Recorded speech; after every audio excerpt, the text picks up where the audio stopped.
ইন্দোনেশিয়াতে একটা ঘটনা ঘটেছে। একটা সাপ একটা ছেলেকে খেয়ে ফেলেছে। একদম খেয়ে ফেলেছে। এই যে নিচে ভিডিওটা দেখতে পাচ্ছেন, ভিডিওটা দেখেন। একটা ছেলে জঙ্গলে গিয়েছিল তার বাবাকে খুঁজতে। তার বাবা জঙ্গলে কাঠ কাটতো এবং তার বাবাকে খুঁজতে গিয়েছিল। খুঁজতে খুঁজতে সে জঙ্গলের ভিতরে চলে যায়। তো ভিতরে যাওয়ার পর ইন্দোনেশিয়াতে ঠিক এমন বড় বড় সাপ থাকে, সে নিজেও জানে। তারপরেও সে গিয়েছিল জঙ্গলের ভিতরে তার বাবাকে খুঁজতে এবং বাবাকে খুঁজতে খুঁজতে সাপের সাথে তার দেখা হয়ে যায়।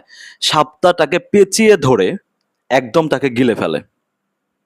একদম গিলে ফেলে। পরবর্তীতে যখন এলাকার সবাই বুঝতে পারে ছেলেটাকে পাওয়া যাচ্ছে না এবং এই সাপটাকে বনের ভিতরে দেখতে পায় এবং তার পেট এরকম ভর্তি অবস্থায়, যে তার পেট একদম ভরা এমনও তো অবস্থায়, এলাকাবাসী তখন বুঝতে পারে যে সাপটা সে ছেলেটাকে খেয়ে ফেলেছে।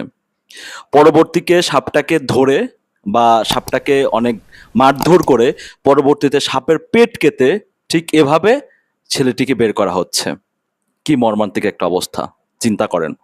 ছেলেটি তার বাবাকে খুঁজতে গিয়েছিল বনের মধ্যে, কিন্তু কি নির্মম পরিহাস, ছেলেটি লাশ হয়ে একটা সাপের পেটের মধ্যে থেকে তাকে বের করা হচ্ছে।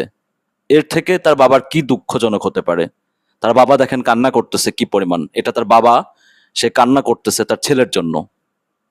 চিন্তা করেন তাহলে সবাই, ইন্দোনেশিয়া কি ভয়ানক সাপ ইন্দোনেশিয়ার বনে থাকে যে একটা মানুষকে পুরোপুরি খেয়ে ফেলতে পারে। ধন্যবাদ সবাইকে ভিডিওটা দেখার জন্য। ভিডিওটা শেয়ার করবেন যাতে ভিডিওটা সবাই দেখতে পারে। আল্লাহ হাফেজ।